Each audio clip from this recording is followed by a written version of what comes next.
Hello students, आज के video lecture में हम एप्लीकेशन ऑफ गॉसेज लॉ में electric field intensity due to uniformly charged non conducting sphere discuss करेंगे। और इसमें हम सबसे पहले अगर बात करें तो जो स्फीयर यहाँ पे गिवन है वो एक नॉन कंडक्टिंग स्फीयर है।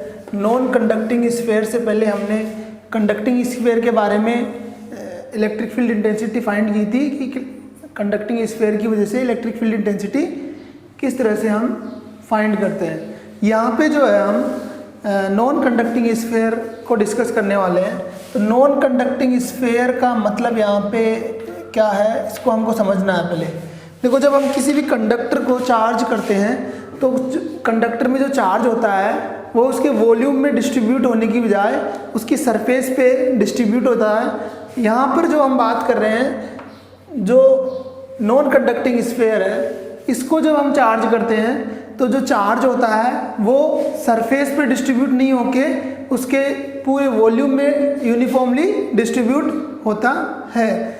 तो सबसे पहले हम कंसिडर करेंगे कि एक कैपिटल आर रेडियस का यहाँ पे कंडक्टिंग नॉन कंडक्टिंग स्फीयर है और इसको जब हम चार्ज कर रहे हैं तो मान लेते हैं इसको चार्ज हमने क्यू चार्ज यहाँ पे इसको दिया हमने, और ये जो चार्ज जो है वो सारा का सारा जो चार्ज है वो इसके वॉल्यूम में यूनिफॉर्मली डिस्ट्रीब्यूट हो जाता है। अब इस uniformly charge non conducting sphere की वजह से जब हमको इलेक्ट्रिक फील्ड इंटेंसिटी निकालनी है तो यहाँ पे हमारे पास थ्री कंडीशन आएंगी, थ्री सिचुएशन आएंगी। फर्स्ट जो केस होगा उसमें क्या होगा कि जिस पॉइंट पे हमको इलेक्ट्रिक फील्ड इंटेंसिटी फाइंड करनी है वो पॉइंट क्या होगा, इस नॉन कंडक्टिंग स्फीयर के आउटसाइड होगा। सेकंड केस में हम पढ़ेंगे कि ये जो स्फीयर है इसकी सरफेस पे जब पॉइंट P लाई कर रहा होगा तो उस केस में इलेक्ट्रिक फील्ड इंटेंसिटी क्या होगी। और थर्ड केस जो है वो है कि पॉइंट P जब इस नॉन कंडक्टिंग स्फीयर के अंदर, inside the non conducting sphere, अगर ये पॉइंट P लाई कर रहा है तो इलेक्ट्रिक फील्ड इंटेंसिटी क्या होगी, ये हमको यहाँ पे फाइंड करना है। तो सबसे पहले हम बात करेंगे आउटसाइड द स्फीयर की।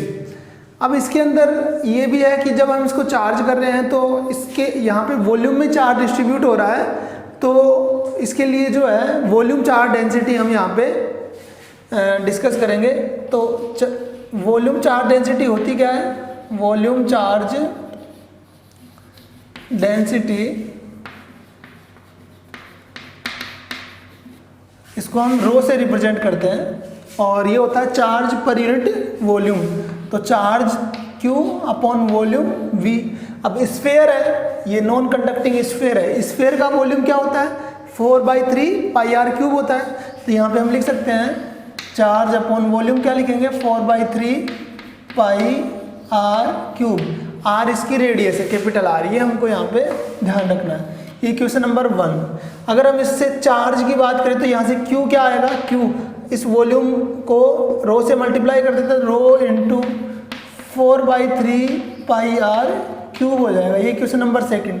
यहाँ पे ध्यान रखने वाली चीज़ है कि Q जो चार्ज हमने दिया है वो इस पूरे होल वॉल्यूम में डिस्ट्रीब्यूट हो रहा है।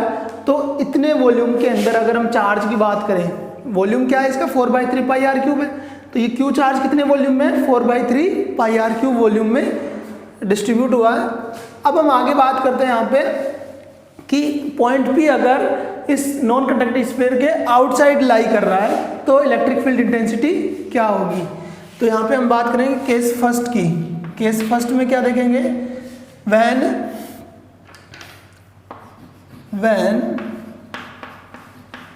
Point P is outside the non-conducting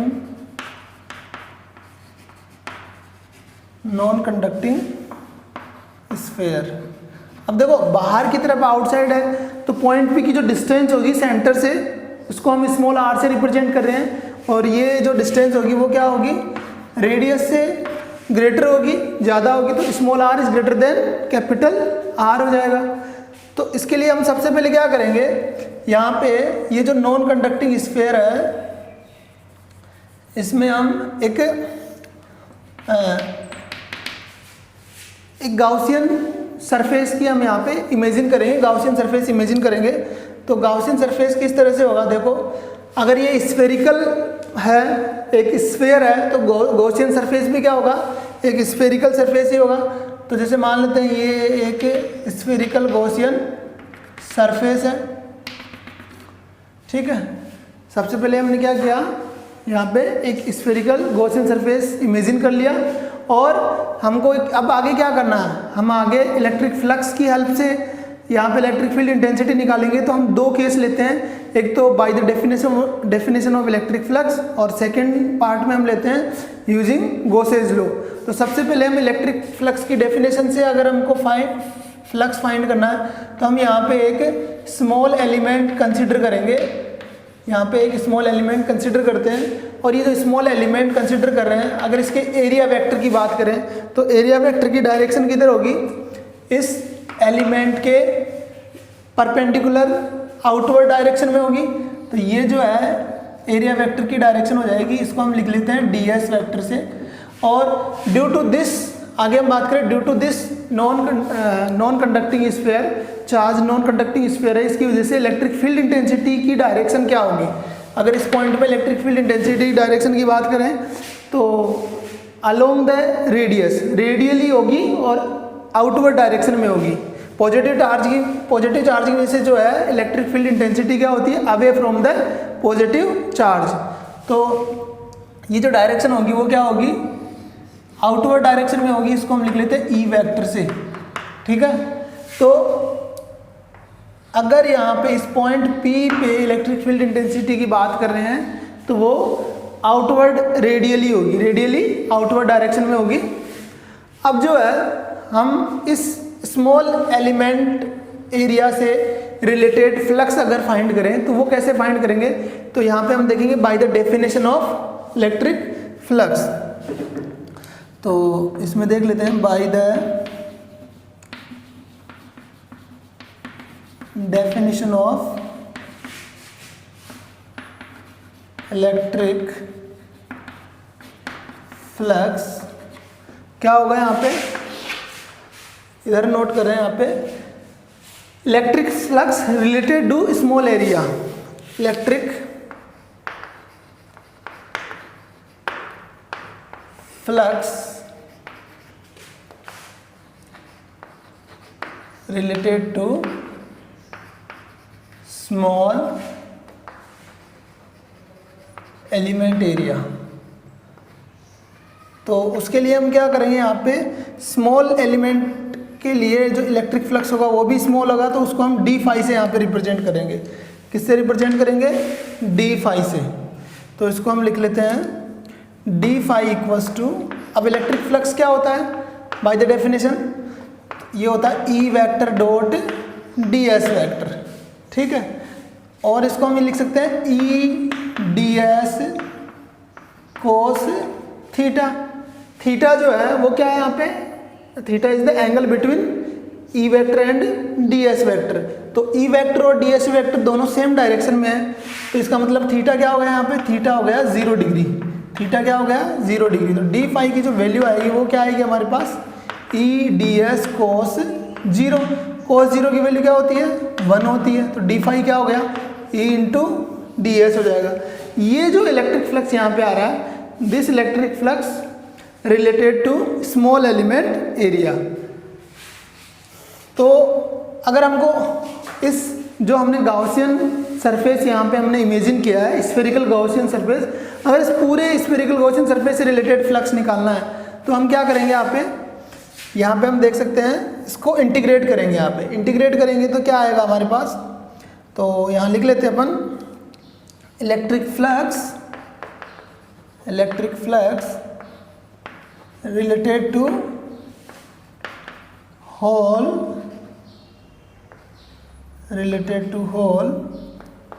spherical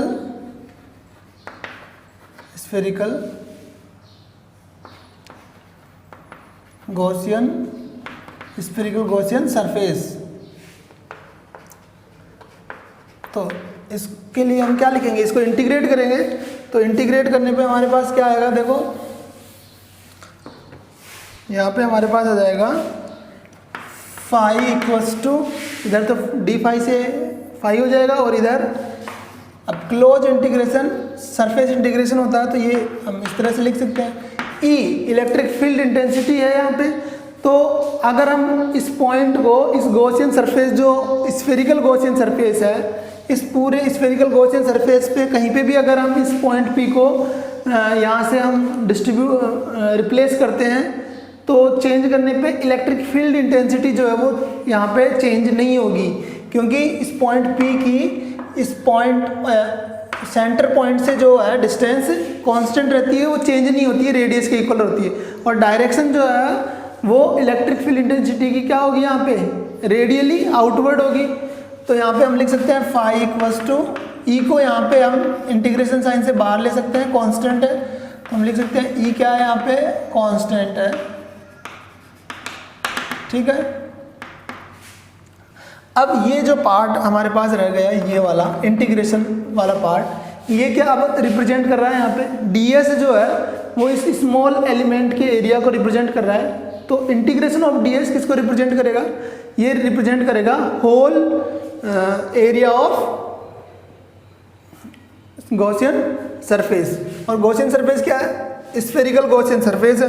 तो हम यहाँ पे लिख सकते हैं इंटीग्रेशन ऑफ ये ds, ये क्या आएगा हमारे पास, ये आ जाएगा होल एरिया, तो वो क्या होगा 4 पाई आर स्क्वायर। अब देखो एरिया जो हम निकाल रहे हैं यहाँ पे, ये किसका एरिया है, गॉसियन सरफेस का एरिया है, स्फेरिकल गॉसियन सरफेस का। तो रेडियस भी स्फेरिकल गॉसियन सरफेस की होगी, तो यहाँ पे स्मॉल आर आएगा, यहाँ पे 4 पाई आर स्क्वायर। इस वैल्यू को हम यहाँ पुट कर देते हैं, तो हमारे पास क्या आएगा, देखो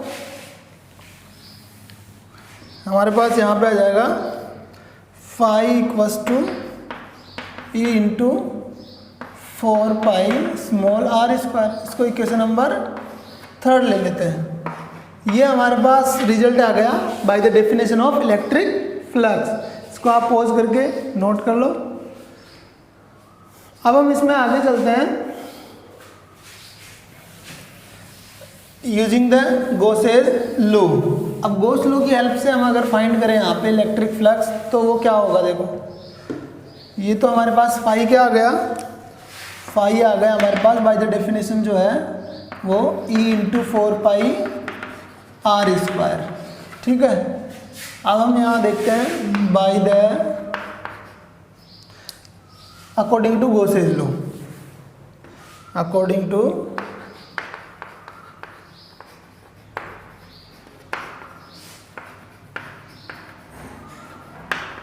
गॉसेस लॉ क्या होगा, total electric flux related to closed Gaussian surface क्या होता है, ये होता है total charge enclosed by the Gaussian surface divided by epsilon naught. ये हमारे पास होता है गॉसेस लॉ से इलेक्ट्रिक फ्लक्स। अब टोटल चार्ज यहाँ पे कितना है, अगर हम इसको चार्ज जो हमने दिया है वो कितना है, Q है, तो हम इसको लिख लेते हैं Q अपॉन एप्सिलॉन नॉट। इसको लिख लेते हैं इक्वेशन नंबर 4। अब इक्वेशन 3 और इक्वेशन 4 से जो इलेक्ट्रिक फ्लक्स आया है उसको हम यहाँ पे इक्वेट कर देते हैं। तो यूजिंग इक्वेशन 3 एंड 4 यहाँ पे हम लिख सकते हैं, थर्ड इक्वेशन क्या है, फाई जो है E into 4 pi r square है, स्मॉल आर स्क्वायर, और फोर्थ इक्वेशन में फाई क्या है, Q अपॉन एप्सिलॉन नॉट। तो यहाँ से हमारे पास E जो है वो क्या आ जाएगा बताओ, इसको इधर डिवाइड कर देते हैं, तो Q upon 4 pi epsilon naught r square हो जाएगा। ये आ गया इक्वेशन नंबर 5। अगर आप ध्यान से देखोगे तो ये जो रिजल्ट आ रहा है, सेम रिजल्ट कंडक्टिंग स्फीयर और स्फेरिकल सेल के लिए भी हमने डिराइव किया था फॉर आउटसाइड द स्फीयर। तो ये हमको ध्यान रखना, आउटसाइड द स्फीयर के लिए जो रिजल्ट आ रहा है वो कैसा भी स्फीयर हो, कंडक्टिंग हो, नॉन कंडक्टिंग हो, स्फेरिकल सेल हो, होलो हो, सॉलिड हो, सबके लिए रिजल्ट सेम आ रहा है आउटसाइड द स्फीयर के लिए, ठीक है। अब हम इसको अगर वेक्टर फॉर्म में लिखें तो वेक्टर फॉर्म में कैसे लिख सकते हैं, इन वेक्टर फॉर्म ये हो जाएगा E vector equals to Q upon 4 pi epsilon naught r square r cap. R cap is the unit vector which is denoted the direction of electric field intensity, and direction of electric field intensity is radially outward direction. तो यहाँ पे हम बात करेंगे अब, ये तो हो गया चार्ज की फॉर्म में. अगर इसको हम charge density, volume charge density की फॉर्म में लिखें तो क्या होगा. हमको बताया कि वॉल्यूम चार्ज डेंसिटी हमने देखा था Q इक्वल्स टू क्या आया था, उससे हमने जो चार्ज निकाला था वो था रो इंटू 4/3 पाई आर क्यूब. ये था इक्वेशन नंबर सेकंड में. तो इस वैल्यू को अगर हम इक्वेशन फिफ्थ में Q की जगह पुट करें तो हमारे पास क्या आएगा, putting the value of this in equation fifth, तो हमारे पास जो वैल्यू आएगी वो आएगी E equals to rho into 4/3 pi are cube upon 4 pi epsilon naught r square, small r square है. 4 से 4 कैंसिल हो जाएगा, पाई से पाई कैंसिल हो जाएगा, तो ये हमारे पास क्या आ जाएगा, रो कैपिटल आर क्यूब अपॉन नीचे जो है 3 आएगा, एप्सिलॉन नॉट आएगा और आर स्क्वायर आएगा. तो ये आप देख सकते हैं यहाँ पे, ये डेंसिटी की फॉर्म में, वॉल्यूम चार्ज डेंसिटी की फॉर्म में आ गया है. तो ये भी हमको ध्यान रखना है. ये इक्वेशन नंबर 6 ले लेते हैं, इसको इक्वेशन नंबर 7. अगर आप यहाँ से देखोगे रिजल्ट फिफ्थ और सेवन्थ या सिक्स से, तो इलेक्ट्रिक फील्ड इंटेंसिटी जो है वो इस डिस्टेंस के स्क्वायर के इन्वर्सली प्रोपोर्शनल है. पॉइंट जो है उसके डिस्टेंस जो है उसके स्क्वायर के इन्वर्सली प्रोपोर्शनल है. ये हमको ध्यान रखना है. तो ये हमारा फर्स्ट केस कंप्लीट होता है. सेकंड केस की बात करें तो सेकंड केस में क्या होगा, ये जो पॉइंट P होगा वो कहाँ लाई कर रहा होगा, सरफेस पे कहीं पे लाई कर रहा होगा. और सरफेस पे लाई करेगा तो पॉइंट P की सेंटर से जो डिस्टेंस होगी वो रेडियस के इक्वल होगी. तो हम आगे देखते हैं, इसको नोट करो.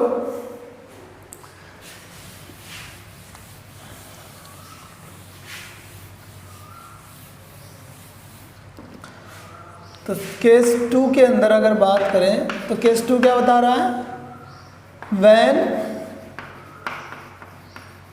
Point P is on the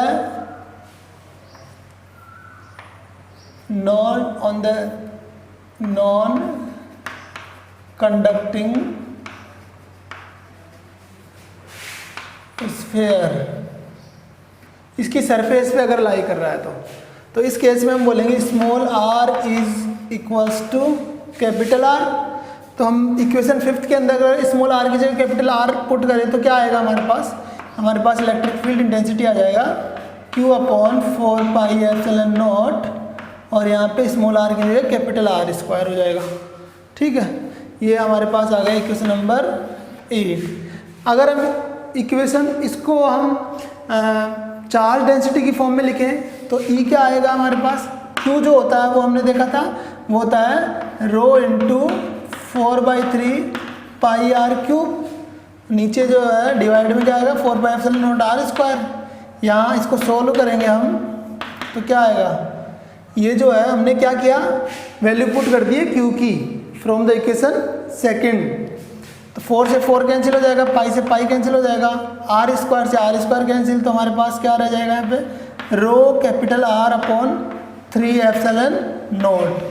ये हमको यहाँ पे ध्यान रखना है. जब वॉल्यूम चार्ज डेंसिटी की फॉर्म में लिखेंगे तो एट द सरफेस जो है, on the surface point P जो होगा वहाँ पे इलेक्ट्रिक फील्ड इंटेंसिटी क्या होगी, rho capital R upon 3 epsilon naught. ये ध्यान रखना. अब हम बात करेंगे case third, when point P is inside the sphere.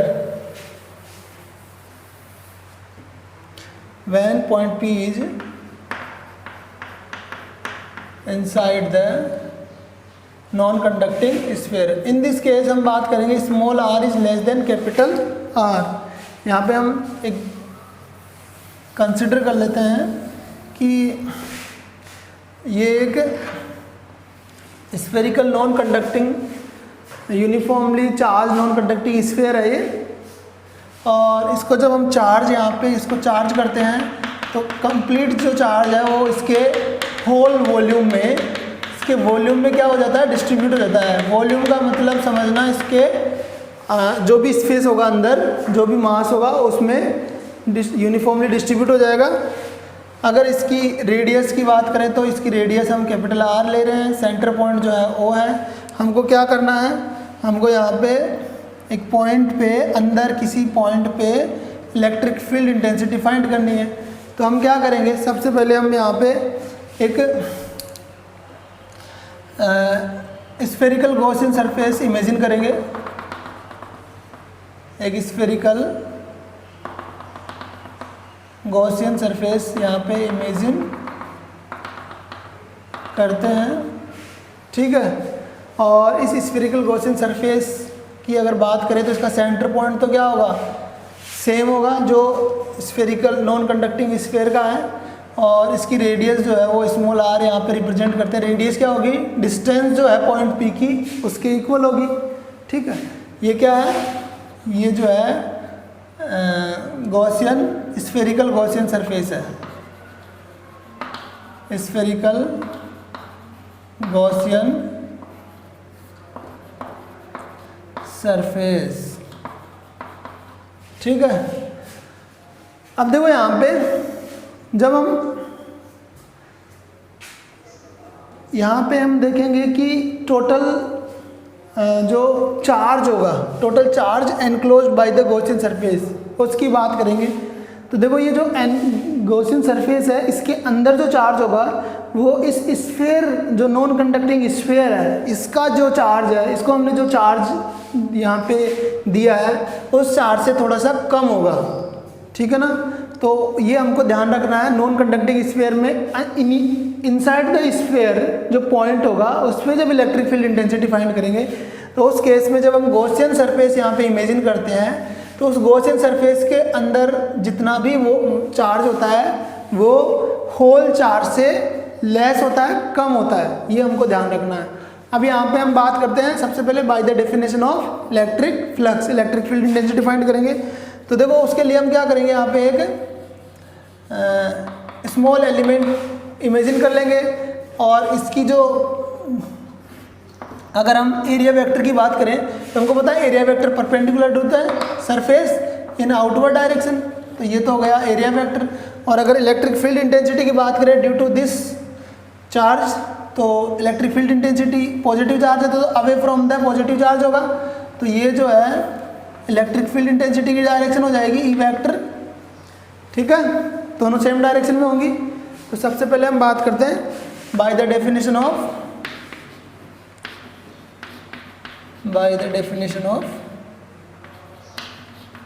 Electric flux. अब देखो इसको हम सीधा सीधा लिख सकते हैं, इलेक्ट्रिक फ्लक्स की डेफिनेशन से फाई इक्वल्स टू क्या आएगा हमारे पास, ई डी एस आने वाला है, डी फाई की अगर बात करें। इलेक्ट्रिक फ्लक्स ये क्या है, electric flux related to small element, small, यहाँ पे हम लिख सकते हैं स्मॉल एलिमेंट एरिया, तो वो क्या आएगा हमारे पास, D phi equals to E D S आ जाएगा, क्योंकि E D S cos theta करेंगे तो थीटा 0 डिग्री आने वाला है, कोस 0 की वैल्यू 1 हो जाएगी। अगर हमको टोटल इलेक्ट्रिक फ्लक्स निकालना है, total electric flux related to whole Gaussian surface, तो क्या आएगा बताओ, वो आएगा हमारे पास, इसको इंटीग्रेट करेंगे तो phi equals to surface integration E D S. और यहाँ पे ध्यान रखना है इलेक्ट्रिक फील्ड इंटेंसिटी यहाँ पे भी कांस्टेंट रहेगी, तो ई जो है इसको हम कॉमन ले सकते हैं, ठीक है। अब ये वाला जो पार्ट होगा ये क्या होगा, this is the area of Gaussian surface, तो इसको हम यहाँ पे लिख लेते हैं phi equals to E into 4 pi r square. ये जो गॉसियन सरफेस है, स्फेरिकल गॉसियन सरफेस है, इसका सरफेस एरिया क्या होगा, 4 पाई आर स्क्वायर होगा। इसकी रेडियस क्या है, गॉसियन सरफेस की स्मॉल आर है, तो यहाँ पे स्मॉल आर आ जाएगा, ठीक है। आप लिखना चाहो तो यहाँ लिख सकते हो, because integration of D S जो है वो क्या आएगा, 4 पाई स्मॉल आर स्क्वायर। इसको हम इक्वेशन नंबर 9 या 10 जो भी दे रखा है उसमें ले लेंगे हम, अब आगे हम क्या करेंगे, अब आगे जो है by the using the Gauss's law, according to Gauss's law क्या होगा बताओ। गॉस लॉ की हेल्प लेते हैं अब यहाँ पे, इसको आप नोट कर लेना। अब यहाँ पे ये चीज़ इंपॉर्टेंट है, अकॉर्डिंग टू गॉस लॉ जो है, अकॉर्डिंग टू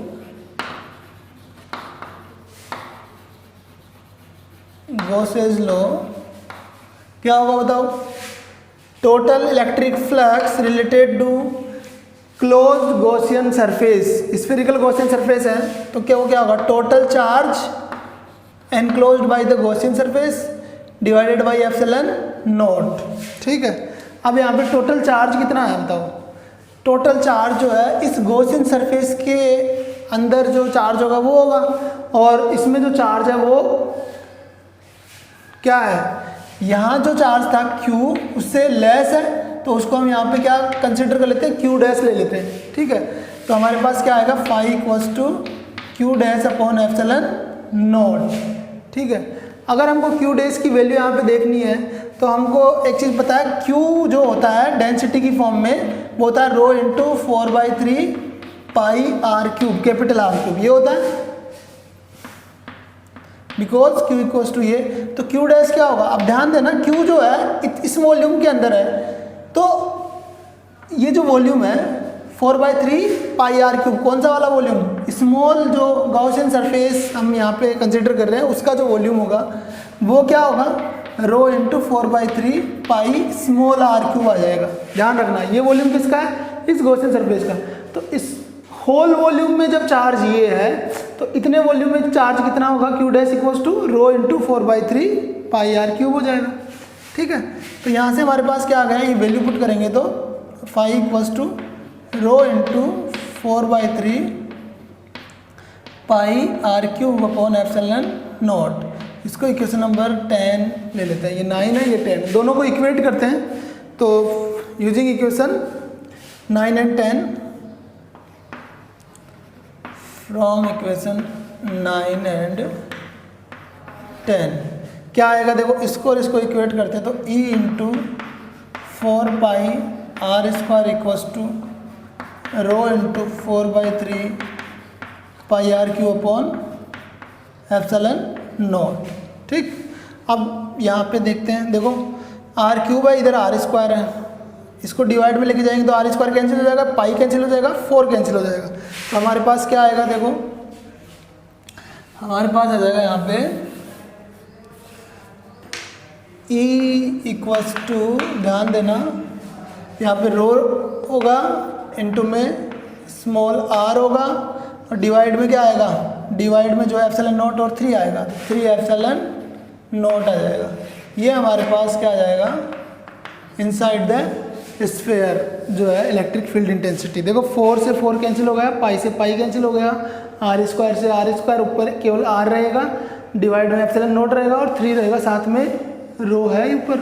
तो ये हमारे पास क्या आ गया, out inside the sphere, inside the sphere. यहाँ से हमको पता चल रहा है कि E is directly proportional to small r, यानी कि सेंटर से डिस्टेंस जैसे जैसे बढ़ती जाएगी पॉइंट पे इलेक्ट्रिक फील्ड इंटेंसिटी इंक्रीज हो जाएगी।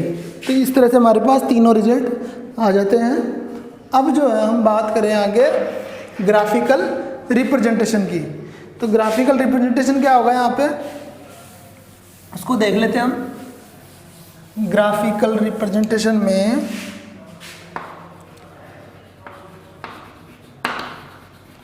ग्राफिकल रिप्रेजेंटेशन, तो इसमें हम क्या करेंगे, जैसे ये हम एक्सिस यहाँ पे ड्रॉ कर लेते हैं, वर्टिकल एक्सिस पे electric field intensity, horizontal axis पे डिस्टेंस लेंगे।